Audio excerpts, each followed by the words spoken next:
Well, hello everyone, and welcome back. This is Binged, and I'm your host, Payton Moreland. If you consume a lot of true crime content, you're probably no stranger to the term Black Widow. It's what we call women who kill one husband after another. Female serial killers whose victims are their spouses. We call them Black Widows after Black Widow spiders, the females of which are known to devour their male partners after mating with them. But there are just as many lady killers out there, men who marry and kill their partners, only we don't call them lady killers. The word that's reserved for men who kill their spouses is Bluebeard. And both this week's episode and next week's will be about a couple of 20th century American Bluebeards. In today's episode, our killer fits this definition a little more loosely because he killed most of his victims before the marriage documents were filed. Sometimes karma is slow and takes a while to resolve its backlog and bring itself current. But other times, karma can be quick, brutal, and efficient, like a Black Widow spider devouring her mate. James Toliver had a history of heart trouble, so it wasn't surprising to learn that when the 46-year-old man keeled over, it was from a heart attack.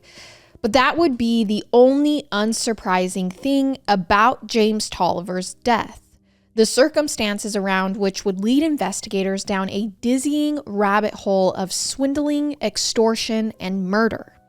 James Toliver's body was found on the morning of October 9th, 1980, splayed out alongside a dirt road in the middle of nowhere near the scenic junction of highways 88 and 89, 20 miles south of Lake Tahoe. The door of his camper pickup truck was only a few feet away from his body. One of the dead man's hands was gloved while the other hand was bare. And a few inches away from the bare hand was the other glove, which he apparently had removed and was carrying when he was stricken. After he collapsed, his limp hand let go of the glove as well as his car keys, which were found right next to the glove.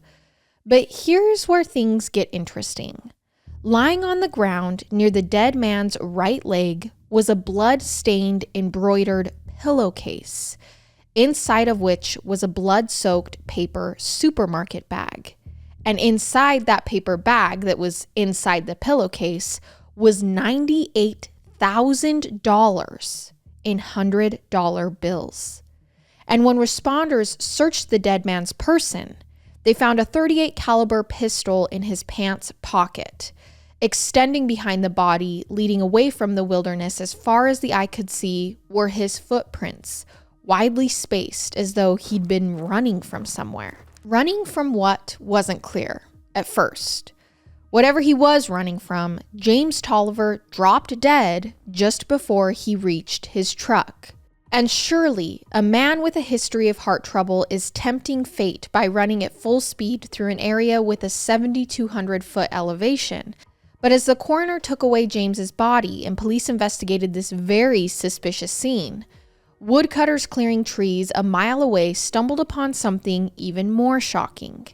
The woodcutters found the body of a middle-aged woman, dead in the front seat of her car with luggage in her back seat, and two .38 caliber bullets in her head. It looked as though she'd been packed to go on a trip.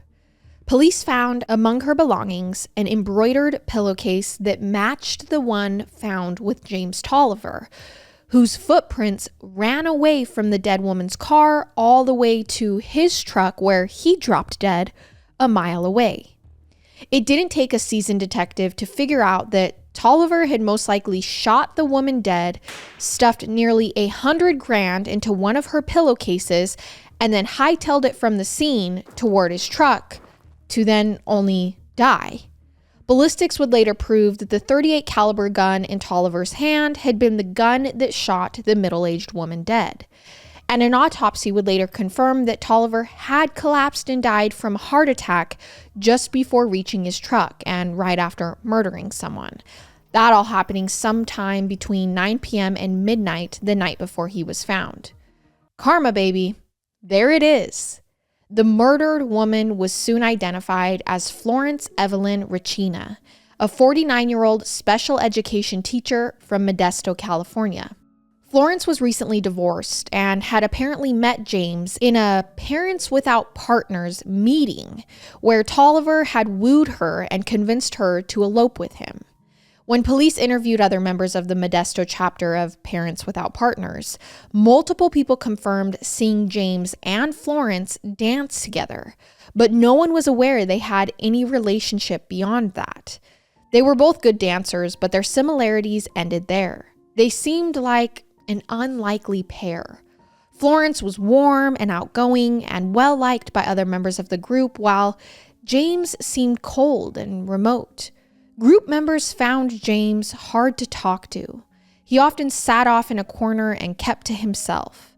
In fact, his presence barely registered, and it was unclear if he even had children, which would have made him ineligible to join Parents Without Partners. But he claimed he had a 6-year-old child, and club organizers did contact someone he provided as a personal reference, and the reference confirmed he had a child. But James never really talked about them to anyone. And after his death, it was learned that James had no children. So he was just lying to get into Parents Without Partners. And maybe the personal reference was a friend or relative doing him a favor. Or maybe it was him pretending to be someone else. What was also curious was the fact that Florence told very few of her friends or family about this apparently secret relationship she was having with James. And even with her daughter, she revealed very little. Her daughter didn't recall Florence ever even mentioning the man's name. She only indicated he was a casino dealer and she was going to spend a week with him vacationing in South Lake Tahoe. And for Florence, the relationship seemed exciting and even forbidden. "I know it's wrong," she said to another family member not long before her murder, "but I'm going to do it. I've got to live." In June of that year, Florence quit her teaching job and sold her 20-acre ranch house, which she'd won in her divorce settlement, for $89,000. And shortly before she was murdered, she withdrew $98,000 from her bank account. It was everything she had, and exactly the amount that was found inside that bloody pillowcase. An employee of Toliver's bank remembered that a day or two before he died, he had mentioned he planned on opening a jumbo savings account with a $100,000 initial deposit, but he wouldn't have the money until October 8th or 9th. The blood on the pillowcase and the paper grocery bag was the same type as Florence's, and it did not match Toliver's blood type. Remember, this is before DNA, when the best they had were blood types. Also, another thing they'd found near Toliver's body was a roll of clothing, and inside a pair of pants they found what appeared to be a suicide note written by Florence, addressed to her 4 children and her brother. But the woman's children looked at this typewritten letter and didn't believe for a second that their mother had authored it. It sounded nothing like her. While it contained personal details about Florence, it was also crudely written, barely coherent, full of grammatical and spelling errors, and, according to one source, laced with profanity. And if you're a faithful listener who's been with Binged since day one, this may remind you of John Edward Robinson from our very first episode. He also forged letters from women he'd murdered, and he pumped them full of profanity and crudeness, as though this is the only way his corrupt brain could imagine other people communicating. Also, since Florence had been shot twice in the head instead of just once, one can only wonder how Toliver expected anyone to believe her death was a suicide. Police learned from a woman who had dated Toliver that he was a heavy gambler, though their investigation did not reveal any outstanding gambling debts. They also learned from this woman that James had a secret hiding place inside his fireplace. When police searched his hiding spot, they found thousands of dollars worth of jewelry that they later traced to Florence Richins, the victim. They also found legal documents in Florence's name and her Parents Without Partners membership card. James also had a Parents Without Partners membership card in his wallet when they found his body. So this is what helped investigators establish where James and Florence even first met. It was also learned that James would meet women at single dances where he showed up and introduced himself using an alias. He frequented the Modesto Singles Club and Parents Without Partners. The president of the club later identified Toliver as the man who frequented club events using the name Jim Joy. When investigators talked to James's brother, William Toliver, the brother admitted that James had asked him, as a favor, to drive his truck to the spot where it was later found. But William claimed he had no clue what his brother's actual intentions were that day. Authorities in Alpine County, where James and Florence's body were found, discovered that Toliver had recently been under investigation for alleged extortion schemes involving multiple women. Think the Tinder swindler type vibes. Apparently, blackmail and murder were his side hustles, and more worryingly, his wife of nearly 3 decades had vanished without a trace just 2 years earlier. It was August 12th, 1978, when Patsy Toliver's family last saw her. They had visited the Tolivers and spent the night at their residence, and when they returned to their home in Redding, they tried contacting Patsy and were unable to reach their daughter. After several unsuccessful attempts, they got James, her husband, on the phone, who told them his wife had gone missing. He later made a formal missing persons report and claimed that his wife had run away with all the money from their joint savings account. The last time her family had seen Patsy was in June of that year at a family reunion she attended in South Dakota. Her relatives had mentioned Patsy telling them that James had threatened to kill her and her mother if she attended the reunion. It's unclear why James was so against his wife attending this family reunion. There are so many gaping blank patches in this story, which hasn't been covered to the same extent as most of the cases we talk about on our podcasts. So we don't have a lot of information about James and Patsy's marriage, but we know James and Patsy got married when they were still teenagers, and they had been married for 26 years at the time of Patsy's disappearance back in 1978. And when James reported Patsy missing, she had left everything behind. Her car, her clothes, her last paycheck, which she never even picked up from her job. All she took was a fat chunk of their money from the couple's joint savings account, according to James, at least. James was given a polygraph test and it indicated he was being deceptive, but that's not admissible in court and obviously doesn't provide probable cause for an arrest. So although police suspected he may have murdered his wife, without a body or any evidence of a crime, their investigation had nowhere to go. And James seemed pretty eager to leave that marriage behind because he wasted absolutely no time in joining that singles group, suspiciously now calling himself Jim Joy. In fact, investigators soon learned that James was not new to the Modesto singles scene. He'd been attending meetups at least as far back as 1975, 3 years before his wife's disappearance, which then raised a whole new question. How many other victims of James Toliver were there? Within days, investigators had enough information to suspect the number didn't stop with 2. 4 years earlier, a 27-year-old Modesto woman named Jacqueline Cooper disappeared after last being seen in the company of a coworker from Tri-Valley Growers. And who was that coworker? It was James Toliver. I mean, it's so interesting in these cases because how many women can disappear last being seen with a man before that man's like, okay, yeah, I'm now a really viable suspect. This is more than just a coincidence.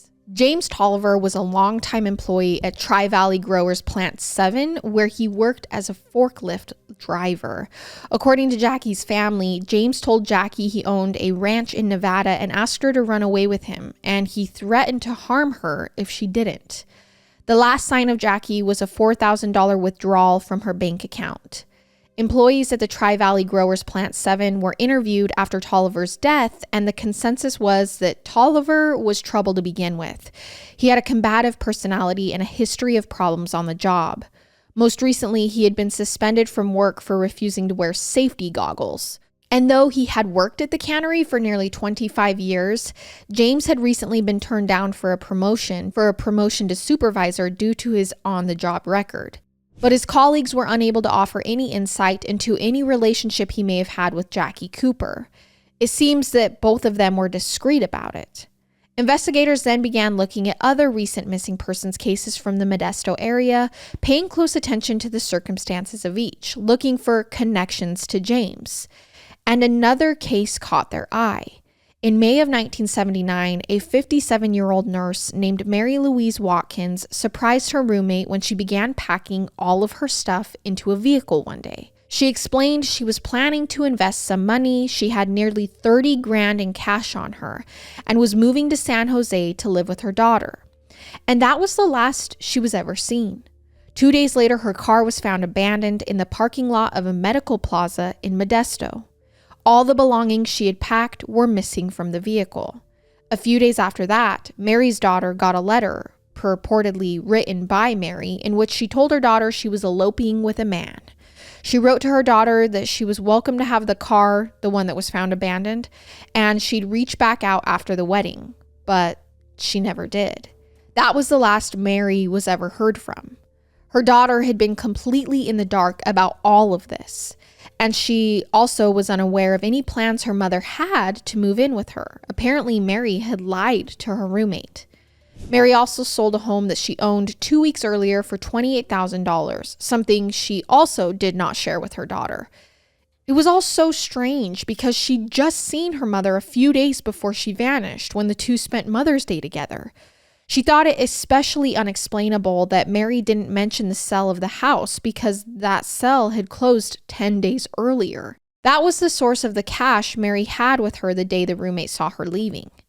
The banker who assisted her with the check would later tell police that Mary insisted on cash because, she explained, she and a friend planned to invest it in some property. She did not elaborate, however, on the location of said property or the identity of the friend. The best investigators were able to determine, after speaking with multiple friends, family members, and neighbors, was that whatever Mary's plans were, she was doing her best to keep them secret by telling everyone a different story. Mary's son told police that he and a friend of his had helped his mom move all of her household furniture into a rented storage unit with a month's rent paid in advance. When detectives contacted the employees of the storage facility, they learned that the storage unit had been discovered with its door wide open and the unit completely empty, just a week after everything was loaded into it. It seemed that someone had come in the middle of the night and cleaned everything out of the storage unit. Whoever it was had to have been driving a truck, yet no one saw anyone. The last thing of value that detectives learned about Mary was that in the weeks before she went missing, she had been seen around town attending singles meetups sponsored by local dating services. And then, yet another person's case caught the attention of investigators looking into James Toliver, this one from 1974. On September 12th of that year, a 60-year-old cannery worker named Hester Lee Chandler disappeared from her house on Glacier Avenue in Modesto, leaving her husband Clyde and 21-year-old daughter Darlene absolutely baffled. Clyde and Hester had been married for 38 years, and he worked as a pipe fitter in Contra Costa County and was only home on weekends. When he returned home the following evening, he discovered the house dark and locked, and Hester's car remained in the driveway, with all of her clothing stuffed into cardboard boxes as though she had been planning to run away. But her credit cards, her ID cards, everything except her driver's license was left behind in the house. Her house keys were found on the floor in the living room, and some of her ID cards, strangely, were partially burned. The teller at the Crocker Citizens Bank remembered Hester appearing at the branch bright and early that morning, the very first customer of the day. The woman didn't appear nervous or like anything was amiss when she requested to withdraw $8,000 from her and her husband's joint checking account, specifically asking for this amount in cash. Are things starting to sound familiar here? And Hester's withdrawal left a balance of only $2,000 in the bank. With no evidence of wrongdoing or anyone being victimized, Hester was given her withdrawal money in one $500 bill and the remainder in hundreds and fifties. She then placed the money into her purse and walked out, seemingly unaccompanied and declining the bank's offer of an escort. She then walked across the street to Bank of America, where she had another joint checking account and withdrew another $900, leaving behind a balance of $1,100. So she had virtually cleaned out both of her and her husband's joint checking accounts that morning. The last time anyone saw her was that evening, after dark, when a neighbor noticed Hester moving about inside her garage. The neighbor called out to her, but Hester waved her away, telling the neighbor she was in a hurry and didn't have time to talk. And that was the last anyone ever saw of Hester. She never collected her last paycheck, and her family members, whom she regularly kept in touch with, never heard from her again. It was as though Hester had just up and left. It was thought that, against all odds, maybe Hester had run away to Hawaii, a place she had always wanted to visit. Airlines operating out of the nearby airports were monitored for any sign of her, but she never appeared as a passenger. Taxi companies in the area had their drivers' logs thoroughly reviewed by investigators, but there was no record of any taxi cabs picking anyone up near Hester's house on the evening she vanished. So it seemed likely that someone else had picked her up in a vehicle, but if so, there were no witnesses. After 4 decades of marriage, a union with no known marital issues, it seemed so unlikely that Hester would just vanish and cut contact with her entire family. Because of this, her family believed she had met with foul play. But investigators at the time didn't necessarily agree. For them, all signs pointed to Hester willingly leaving. After all, there was no body, so it wasn't a murder investigation. And after 100 or so hours, the trail went cold, leaving her husband, Clyde, to retire and make finding out what happened to his wife a full-time job, with the couple's daughter as his co-pilot. Eventually, not knowing where else to turn, they went to the press, and the Modesto Bee ran an article about Hester's strange disappearance. But it generated no further leads, and 6 months later, Hester's mother died. Her already ill health no doubt exacerbated by the agony of losing a daughter to the void of vanishing. And then, Hester's disappearance remained unthought about by anyone outside of her family for years.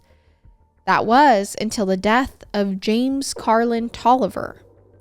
Now the circumstances of Hester's disappearance were eerily similar to those of Mary Watkins and Jacqueline Cooper. And another commonality she shared with Cooper was she worked at the same cannery company, Tri-Valley Growers, Plant 7, the same one that Toliver also worked for. It seemed very likely at this point that Toliver was a serial killer, targeting lonely women for financial gain, making them disappear, including his own wife. James Toliver's funeral was held on October 15th at the Salsa's Brother Funeral Chapel in Modesto. I would give almost anything to have been a fly on the wall at that service, to witness the utter confusion his mother and his 7 siblings must have felt in the wake of the shocking secret that they'd learned. I mean, how did family members navigate it? How would you deal with learning that a close relative you'd known all your life had died suddenly in a way that revealed them to potentially be a serial killer, like literally on the way back to his car after murdering someone? The funeral, of course, was not the end of the Toliver family's troubles. In fact, it was only the beginning, because now came the matter of settling James's estate, and that would get very, very messy. James never had a will drawn up. After Toliver died, investigators probing his assets had found $82,000 in a savings account and funds he had invested in money market certificates. His mother, Flossie, handled his estate, and in a probate filing, it was established that James left behind $250,000 in assets, which in 1980 was a small fortune. And the family of Florence Regina, as well as the mother of James's missing wife, Patsy, initiated legal proceedings and filed claims against the James Toliver estate. In the Regina family's lawsuit, they were seeking $350,000 in wrongful death damages. This was to cover legal and burial expenses, in addition to $1.5 million in punitive damages, as well as the return of the $98,000 that Florence had withdrawn from her bank account and was found with Toliver's dead body. And the suit was filed because Toliver's family had claimed this money, the stolen money in the pillowcase, as their own in probate court. The Regina family were also trying to get back all the jewelry and old watches of Florence's that had been found inside Toliver's house. It was $5,000 worth in total. Authorities closed the case and named Toliver the killer of Florence Regina. So why not return the victim's money and valuables to her family? Like, why did her family have to go and fight for this in court?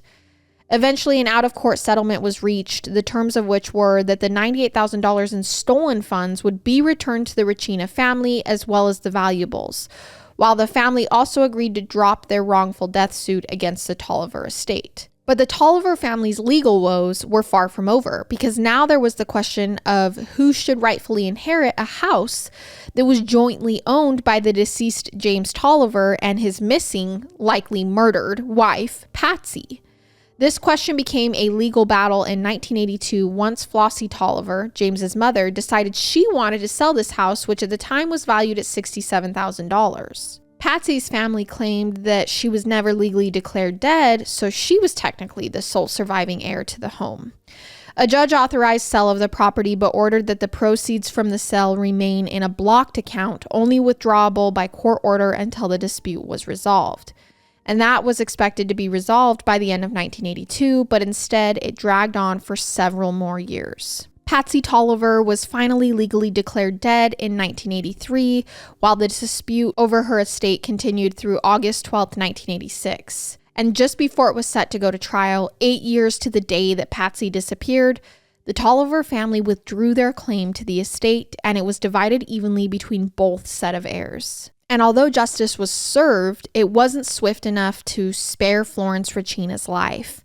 And perfect justice was never served in this very messy case, as Hester Lee Chandler, Mary Louise Watkins, Patsy Gay Toliver, and Jacqueline Lucille Cooper remain missing persons, their exact fates unknown, though we can pretty well assume they were murdered by James Carlin Toliver.